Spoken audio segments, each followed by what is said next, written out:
si Manila City 3rd District Representative Joel Chua.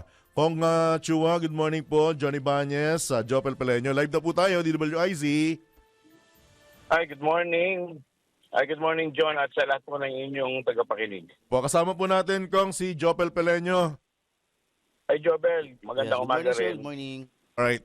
Una sa lahat, unang katanungan po, Congressman Chua, kamusta na po ang preparation ng contingent ng Kamara kaugnay sa impeachment proceeding laban kay VP Sara? Kong?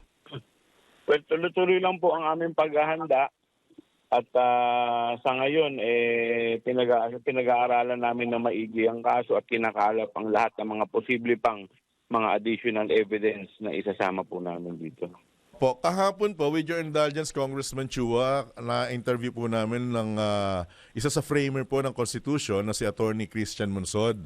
At isa po sa binanggit niya na bukod po sa Senado, mukhang quote-unquote may sablay din po ang Kamara, ang part ninyo, kaya naantala itong prosesong ito, Congressman Chua. Any reaction on this?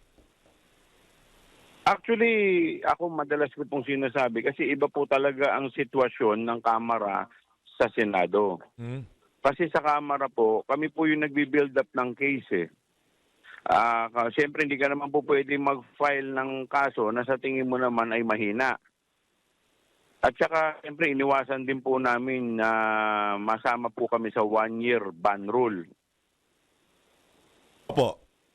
Yun nga po yata yung binabanggit ni Attorney Monsod na kaya po nagkaroon ng ganong sablay dahil parang inupuan or naupuan na tumagal po sa Kamara itong itong prosesong ito.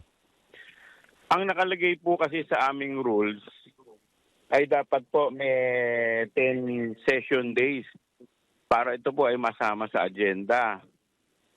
Ito naman po ay pumasok. So session number 27 at nung ito po ay final namin sa Senado, nasa session 36. Kaya pasok naman po kami sa bilang na nire-require po sa rules. Kung binabanggit din po kasi ni Attorney Monsod kahapon na parang lumalabas na parang pang-apat na ata na impeachment. Yung impeachment Complaint. na ito na isnimite po ninyo. So sa inyo po bang pananaw pang-apat ito o dapat itong bilangin as isa lang as one kasama nung tatlo pang impeachment complaint na naunang inihain po ninyo? Kasi kung titingnan po natin, ang sinasabi po sa rules, kailangan para makonsider na impeachment complaint, kailangan may filing at kailangan na-refer ito sa committee. Yung po ng tatlo, hindi naman po ito na-refer sa committee. At ito naman po sa ika-apat na sinasabi po nila, ay ginawa po namin dyan, ay ginawa namin yung isang option, yung house action, which is yung pa-file po ng 1/3 vote. At pag nag-file ka po ng 1/3 vote, pwede na po ninyo itong idiretso sa Senado. At yun po yung aming ginawa. So bali ang nangyari, sir, filed as one yung apat na impeachment complaint. Tama po ba, Conchua? Hindi po namin may kukonsider na kompleto yung elemento dun sa unang tatlo.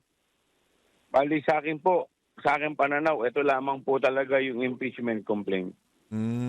Okay.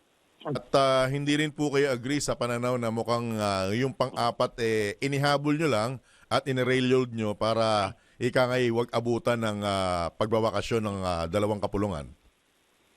Kasi kung titignan po ninyo, yung unang impeachment complaint na final, ang laman po nito ay 27 articles. Apo.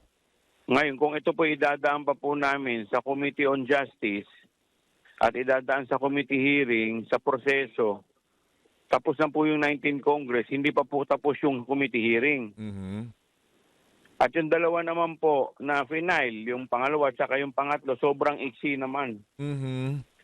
Kaya ang ginawa po namin, pinag-aralan namin at kung ano po yung sa tingin namin na tama, which is ito nga po, yung final po namin sa Senado, ito lang po yung aming final. Ito po ay ang laman po nito ay 7 articles. Okay. So kumbaga, pinili nyo yung pinaka talagang tatayo at pinakamatibay, yun po yung i-final nyo sa Senado. Tama po ba, Kong Chua? Tama po. Tsaka, John, you have to consider, ang pinag-uusapan po natin ay 306 congressmen. Hmm. So kailangan, siyempre, ang imamaster kasi namin boto dito is 1/3 eh. Opo. So kailangan may 102 ka na nag-agree doon sa impeachment article na isasamp namin. Pero in this case, more than sa 1/3 po ang nakuha niyo, di po ba, Congressman Chua? Tama po kayo. More than 2/3 pa nga kung Po. titignan po natin. Opo. Sabi bang overwhelming yung support, Congressman Chua? Yes, overwhelming po. Alright. May binabanggit din po ang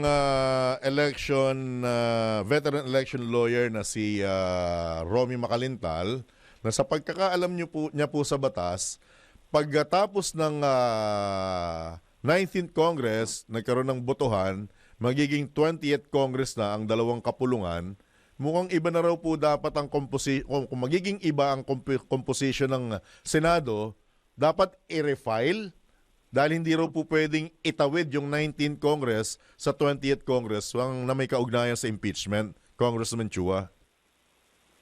Ang stand po kasi namin dito, ang Senado po ay continuing body.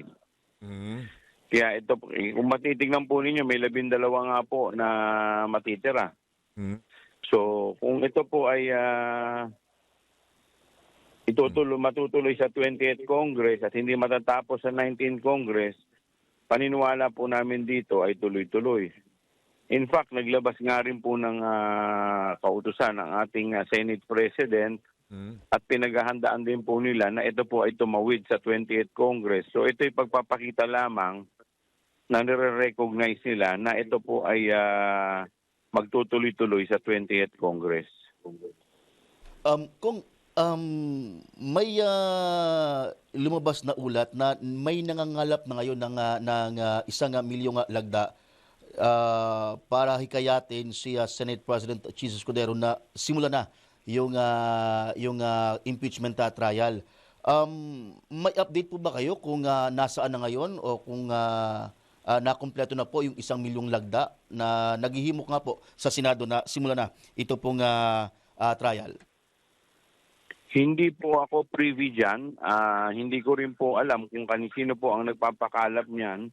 Basta't kami po, dito po sa prosecuting team ay naghahanda lamang po kami dito po sa impeachment. Po. Pero kayo po ba'y agree doon sa sinasabing after na ng eleksyon, ituloy talaga itong prosesong ito, Congressman Chua? Yung po yung talagang paninindigan ni Senate President Escudero. Siyempre, with all due respect sa ating Senate President, kami po talaga mas gusto namin na sana po agaran po itong masimulan dahil may mga concern din po kami kagaya po ng mga pangangamba ng mga testigo po namin. Dahil kung ito po ay mas tatagal pa, mas malalagay pa po sa peligro ang kanilang mga buhay at saka hindi mo po maalis na mas magkakaroon po sila ng anxiety at mas hahaba pa po yung kanilang pag-aagam-agam. May binabanggit din po na kung sisimulan na ngayon, according to sa word na forthwith, March 15 kaya pong tapusin. Agree ka po ba doon, Congressman Chua? March 15 parang hindi naman po yata posible kasi bibigyan pa po ng pagkakataon na sagutin yung ating impeachment complaint. Yun po kasi ay parte ng due process. At pagkatapos po nun, siyempre maghahanda pa po ng mga depensa at yung mga prosecutors. So magkakaroon pa po ng trial. So tingin ko bago po siguro matapos ang June, yan, posible po. Right. Pang question, bagamat kangay sinasabi ng iba na kahit sino maging composition ng prosecution team. Question, Congressman Chua, if ever lang sa hindi inaasahan, yung composition ng prosecution panel ng Kamara, hindi lumusot sa susunod na sa May elections. May kahalili po ba kayo? Well, depende po kung sino po yung magiging mga kongresista sa susunod na session. So, yun po yung magiging kahalili. Kasi dapat po dyan abogado. Po. Ang talagang requirement, dapat abogado. Tama po ba? Yun po yung natin, preferred. So, based po sa binanggit po ninyo, Kong Joel, binanggit po ninyo na continuous naman po yung duty po ninyo kahit na magkaroon ng bagong composition, yung prosecution team at yung Senate, yung impeachment judges na tatayo sa impeachment trial. Ibig sabihin, so kahit na pumasok ang 20th Congress, po pwede pa rin ituloy, po pwede pa rin gawin ang impeachment trial. Wala pa rin mababago doon. Tama po ba? Ano pong ibig niyo siya? Kahit may iba po yung composition ng mga senador at congressmen, yung ba yung ibig niya sabihin? yes. Opo, opo. Yun po yung ibig niya sabihin. Tuloy-tuloy Kahit lang sino po. na yung mga bagong halal na pumasok sa Senate at Congress, magiging tuloy pa rin yung talagang unang prosesong sinimulan. Tama po kayo. Right. Okay. Sa inyo pong pagkakataon, Congressman Chua, baka may karagdagan pa po kayong mensahe sa atin po mga kababayan. Go ahead. Sa amin naman po ito naman ay ginagawa natin ay ating constitutional duty. At ang issue po dito ay accountability at transparency. At yun po ay makakaasa po ang ating mga kababayan na ito po ay ating i-maintain dito po sa level po ng Kamara. Alright. With that, Congressman Chua, naging suwi ka na rin ng himpilan at programang ito. Maraming salamat sa pagkakataon. Good morning, good luck at salamat po. Maraming salamat din po at mabuhay po kayo. Alright. Mga kabalitaktakan, si Manila 3rd District Representative Joel Chua, isa po sa prosecution team ng Kamara sa impeachment complaint at impeachment trial laban po kay VP Sara.